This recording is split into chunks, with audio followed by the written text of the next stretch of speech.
ونستعينه ونستغفره ونؤمن به ونتوكل عليه ونعوذ بالله من شرور أنفسنا ومن سيئات أعمالنا من يهده الله فلا مضل له ومن يضلله فلا هادي له ونشهد أن لا إله إلا الله وحده لا شريك له ونشهد أن محمدا عبده ورسوله أما بعد فأعوذ بالله من الشيطان الرجيم بسم الله الرحمن الرحيم وفي أنفسكم أفلا تبصرون وقال الله تعالى في مقام آخر قل هو الله أحد الله الصمد لم يلد ولم يولد ولم يكن له كفوا أحد وقال النبي صلى الله عليه وسلم هو شهر فيه ترفع الأعمال إلى رب العالمين اللهم صل على سيدنا محمد وعلى آل سيدنا محمد وبارك وسلم اللهم بارك لنا في ورجب وشعبان وبلغنا رمضان صدق الله العظيم جا زندگی مدینے سے جھونکے ہوا کے لا جا زندگی مدینے سے جھونکے ہوا کے لا شاید حضور ہم سے خفا ہے منا کے لا ٹکڑوں میں بٹ گئی ہے امت رسول کی ٹکڑوں میں بٹ گئی ہے امت رسول کی ابو بکر سے کچھ آئینے صدق و صفا کے لا دنیا بہت ہی تنگ مسلمان پہ ہو گئی دنیا بہت ہی تنگ مسلمان پہ ہو گئی فاروق کے زمانے کے نقشے اٹھا کر لا گمراہ کر دیا ہے نظر کے فریب نے گمراہ کر دیا ہے نظر کے فریب نے عثمان سے زاویے ذرا شرم و حیا کے لا یورپ میں مارا نہ پھر اے گدائے علم یورپ میں مارا نہ پھر اے گدائے علم دروازہ علی سے خیرات جا کے لا ایک مرتبہ آپ سبھی حضرات بارگاہ رسالت میں درود و سلام کا نذرانہ پیش فرما لیں اللہم صلی علی سیدنا محمد وعلی آل سیدنا محمد وبارک وسلم میرے محترم بھائیوں اور بزرگوں اور دوستوں اور اسٹیج پر رونق افروز علماء کرام اس وقت جو سب سے بڑا فتنہ ہم سب کو اپنی لپیٹ میں لیے ہوئے ہیں وہ ہے فتنہ ارتداد مسلمان اور ایک ایمان والے بندے اپنے آپ کو مسلمان کہلانے والے بندے ان کے قدم ان کے دلوں کے حالات اسلام سے متزلزل ہو رہے ہیں اس لیے اس وقت جو وقت کی سب سے اہم ضرورت ہے وہ یہ ہے کہ ہمارا تعلق ہمارا عقیدہ اللہ تعالیٰ سے مضبوط ہو چنانچہ اسی کے پیش نظر میں نے قرآن کریم کی ایک چھوٹی سی سورت آپ کے سامنے تلاوت کی اور ایک حدیث کا ٹکڑا جس میں اس ماہ مبارک شعبان المعظم کے بارے میں بتلایا گیا انہی کی روشنی میں قرآن کریم کی جو چھوٹی سی سورت تلاوت کی گئی اور حدیث کا جو ٹکڑا آپ کے گوش گزار کیا گیا انہی دونوں کی روشنی میں آپ کے سامنے کچھ بہت اہم باتیں بتلائی جائے گی امید ہی نہیں مجھے یقین کامل ہے کہ آپ حضرات دل کے کانوں سے ان سب باتوں کو سن کر دلوں میں جگہ دیں گے اور ان سب پر عمل پیرا ہوں گے۔ اللہ تعالیٰ مجھے بھی اور آپ کو بھی ان سب باتوں پر عمل کرنے کی توفیق عطا فرمائے۔ میرے بھائیوں، قرآن کریم کی ایک چھوٹی سی سورت جس میں اللہ تعالیٰ نے اپنا انٹروڈکشن، اپنا تعارف بیان کیا ہے، اور اس سورت کا پس منظر اور اس سورت کا شان نزول وہ یہی ہے کہ کچھ کفار مکہ، مشرکین مکہ حضور کی خدمت میں آئے کہ آپ جس خدا کی عبادت کرتے ہیں اس کے بارے میں ہمیں کچھ بتلائے تو صحیح، اس کا تعارف بتائیں کہ وہ خدا کون ہے جس کے سامنے آپ جھکتے ہیں۔ تو اللہ تعالیٰ نے اپنا تعارف بتلانے کے لیے یہ سورت اس وقت نازل فرمائی، قل هو اللہ احد، کہ پیغمبر پوری روئے زمین پر بسنے والی انسانیت سے بتلا دیجئے کہ جس خدا کی تم عبادت کرتے ہو وہ صرف ایک ہے، کئی ایک نہیں ہے، صرف ایک ہے۔ اللہ الصمد، اللہ تعالیٰ بے نیاز ہے۔ ہم سب کو دنیا کے اندر جتنے بھی انسان بستے ہیں ہر ایک اسی کا محتاج ہے، چاہے وہ اس کو مانتا ہو یا نہ مانتا ہو، لیکن محتاج وہ صرف اور صرف اللہ تعالیٰ کا ہے۔ اللہ تعالیٰ کو کسی کی ضرورت نہیں ہے، لیکن ہم سب کو، ہم انسانوں کو اللہ تعالیٰ نے جو اس دنیا کے اندر بھیجا، اپنی عبادت کے لیے بھیجا۔ ہم سب ہر معاملے میں، ہر قدم پر اللہ کی مدد، اللہ تعالیٰ کی نصرت کے محتاج ہے۔ آگے اللہ تعالیٰ نے ارشاد فرمایا، لم یلد ولم یولد، جو یہ بہت سارے لوگوں نے، کفار نے بہت سارے خدا بنا رکھے ہیں، ان کا اس آیت میں جواب دیا گیا کہ اللہ تعالیٰ کسی کی اولاد نہیں ہے،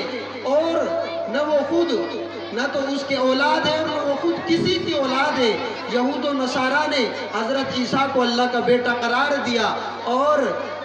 نصارہ نے حضرت عیسیٰ کو اللہ کا بیٹا قرار دیا، اور یہود جو اس وقت اسرائیل کے اندر ہے، جو ہمارے فلسطینی بھائیوں پر ظلم و قیامت ڈھائے ہوئے ہیں، اور یہ ہمارا فریضہ ہے کہ ہم ہر نماز میں ان کے لیے دعائیں کریں، صلاۃ الحاجت پڑھ کر، کچھ خیرات کر کے، کچھ روزہ رکھ کر، جو بھی ہم سے ہو سکتا ہو ہم ان کے لیے خیرات کریں اور دعائیں مانگیں۔ وہ ہمارے ایک ایمانی بھائی ہیں جن پر اس وقت ظلم اور قیامت ان پر ڈھائی جا رہی ہے۔ بچے محفوظ نہیں ہیں، عورتیں محفوظ نہیں ہیں، بوڑھے محفوظ نہیں ہیں، حالانکہ کسی بھی جنگ کا یہ قانون اور یہ اصول اور یہ رول ہے کہ بچوں پر، بوڑھوں پر، عورتوں پر حملہ نہیں ہوگا، لیکن آج یہود اسرائیل جو آج یہ ہٹلر کا کردار ادا کر رہا ہے، یہ آج بچوں پر، بوڑھوں پر، عورتوں پر، ہسپتالوں پر، اسکولوں پر حملے کر رہا ہے۔ تو ان لوگوں نے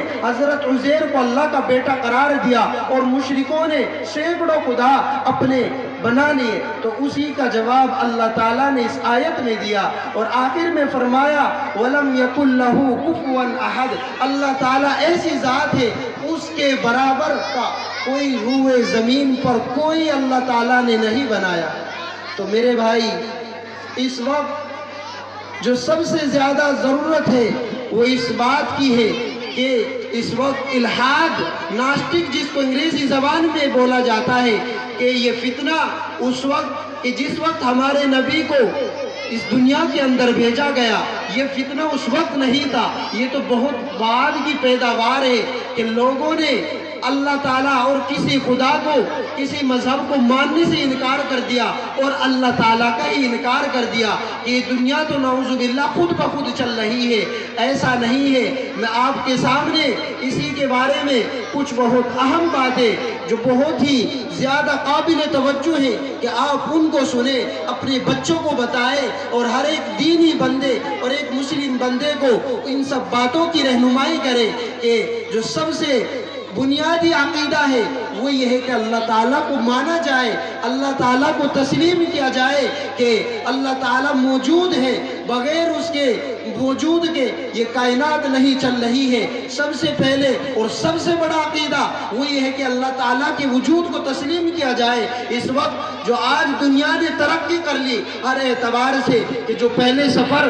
کئی مہینوں میں ہوتے تھے، سالوں میں ہوتے تھے، اب وہ گھنٹوں میں طے کیے جا رہے ہیں۔ اسی طریقے سے فتنوں نے بھی اپنی رفتار میں ترقی کر لی، اور یہ سب سے بڑا فتنہ الحاد کا، کہ بندہ اور ایک ایمان والا ہو کر وہ اپنے مذہب سے پھر رہا ہے، وہ خدا کے وجود کو ماننے کے لیے تیار نہیں ہے۔ تو میں اسی کے اوپر حضرت امام اعظم ابو حنیفہ کا واقعہ، حضرت کے پاس کچھ دہریے اور ناسٹک قسم کے لوگ پہنچ گئے اور حضرت سے فرمایا کہ حضرت ہمیں سمجھ میں نہیں آتا کہ اللہ تعالیٰ ہے تو کہاں ہے، ہمیں تو دکھتا نہیں ہے، اور ہم تو نعوذ باللہ اللہ کے وجود کو نہیں مانتے، اور یہ دنیا تو خود بخود پیدا ہو گئی، ایک دھماکہ بنا، ایک دھماکہ ہوا اور اس کے وجود میں دنیا وجود میں آ گئی۔ تو ایسا نہیں، حضرت نے جواب دیا کہ اچھا، میں نے ابھی کچھ دن پہلے ایک واقعہ دیکھا ہے کہ سمندر کے اندر ایک جہاز چل رہا ہے، اور خود بخود وہ جہاز چل رہا ہے، کوئی پائلٹ اس کو چلانے والا نہیں ہے، اس کے اندر سامان بھی ہے، سامان بھی اس پر لوڈ ہے، لیکن وہ جہاز اس کو چلانے والا کوئی نہیں ہے۔ اور اس سے بھی زیادہ عجیب بات کہ وہ ہو سکتا تھا کہ اس جہاز کو ہواؤں کے تپیڑوں نے چلا دیا ہو، وہ جہاز ایک کنارے پر پہنچ گیا، اور جو اس پر سامان لوڈ تھا، اس پر جو سامان لدا ہوا تھا، اب وہ جا کر خود بخود اس جہاز میں کوئی ایک بھی آدمی، کوئی ایک بھی بندہ، ایک بھی انسان نہیں ہے، لیکن وہ جہاز خود بخود چل رہا ہے، اس جہاز پر سامان لدا ہوا ہے، اور ایک طرف جا کر اس جہاز سے سامان نکل بھی رہا ہے، اور یہ اس کو چلانے والا کوئی نہیں ہے، خود بخود اسی جہاز سے سامان اتر بھی رہا ہے اور لوڈ بھی ہو رہا ہے۔ تو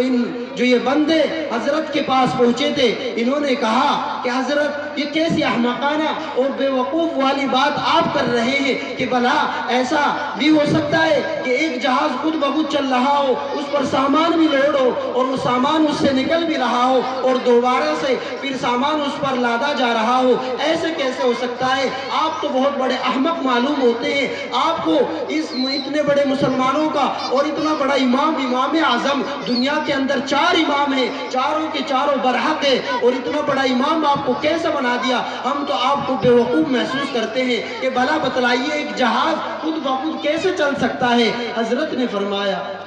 بے وقوف اور احمق میں نہیں ہوں، بے وقوف اور احمق تو آپ لوگ ہو۔ جب ایک جہاز خود بخود نہیں چل سکتا، اس پر سامان خود بخود لوڈ نہیں ہو سکتا، اس سے نیچے نہیں اتر سکتا، اتنی بڑی کائنات، یہ برجوں والا آسمان، یہ زمین، یہ سورج، یہ چاند، یہ خود بخود کیسے وجود میں آ گئے؟ ان کو بنانے والی ذات ہے، اور وہ میری اور تمہارے پیدا کرنے والی ذات وہی اللہ تعالیٰ ہے۔ یہ بندے اور یہ جو ناسٹک اور دہریہ تھے، یہ حضرت کے ہاتھوں پر اسی وقت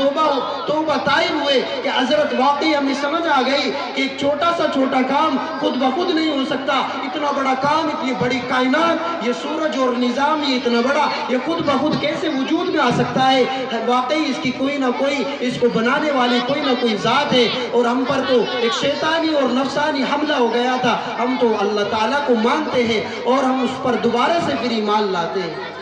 اس لیے میرے بھائی، بس اس 22 آیت جو چھوٹی سی صورت پڑھی گئی تھی اس پر تو بات ہو گئی، اب جو حدیث کا ٹکڑا بتلایا گیا کہ هو شہر فیہ ترفع الاعمال الى رب العالمین، حضور نے فرمایا کہ شعبان جو یہ مہینہ چل رہا ہے، ہم میں سے بہت سو کو تو پتہ بھی نہیں ہوگا کہ کون سا مہینہ چل رہا ہے، کیونکہ ہمارے بہت سارے بھائی دین سے دور، دینی تحریک، دینی تعلیم، دینی نظام سے دور، انہیں اسلامی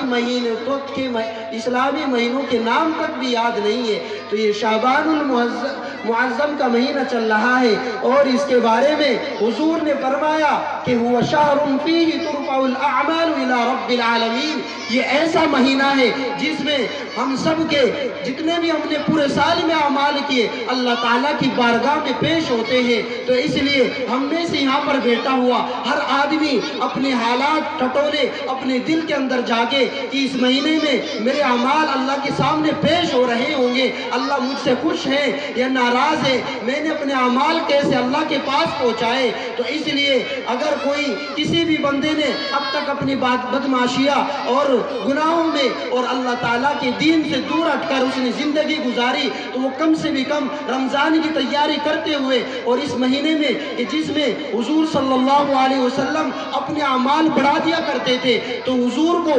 حالانکہ حضور معصوم تھے اور ان سب اعمالوں کی ضرورت نہیں تھی، وہ صرف اور صرف ہماری تعلیم کے لیے تھا، تو ہمیں کتنی ضرورت ہے کہ حضور اس مہینے میں اپنے اعمال بڑھا دیا کرتے تھے، تو ہمیں کتنی ضرورت ہے کہ ہم اگر اب تک نماز نہیں پڑھتے تھے، اب تک ہماری غفلت میں زندگی گزر رہی تھی اور اب تک ہم اللہ تعالیٰ کی نافرمانی رسول کی بغاوت پہ اترے ہوئے تھے، تو اب تو اپنی جان پر رحم کرتے ہوئے دین پر آ جائے۔ حالات کیسے ہو رہے ہیں خود ہمیں ویسے ہی حالات کو دیکھ کر سمجھ جانا چاہیے۔ اور تیسری بات، اس مبارک مہینے میں جو سب سے بہت اہم اور امپورٹنٹ بات ہے وہ یہ ہے کہ اللہ تعالیٰ نے اس مہینے میں ایک رات شب برات رکھی۔ جس طریقے سے اللہ تعالیٰ نے رمضان میں ایک رات لیلۃ القدر جو 1000 مہینوں سے بہتر ہے، جس کا ابھی نماز ہوئی عشاء میں وہی سورت پڑھی گئی کہ اللہ تعالیٰ نے ایک رات ایسی اتاری جو 1000 مہینوں سے بہتر ہے، اس کو اللہ تعالیٰ نے رمضان میں رکھا۔ اور شب برات، مغفرت والی رات، برات والی رات، چھٹکارے والی رات، اللہ تعالیٰ سے بخشش والی رات، اس کو اللہ تعالیٰ نے اس مہینے کے اندر رکھا جو 14 شعبان المعظم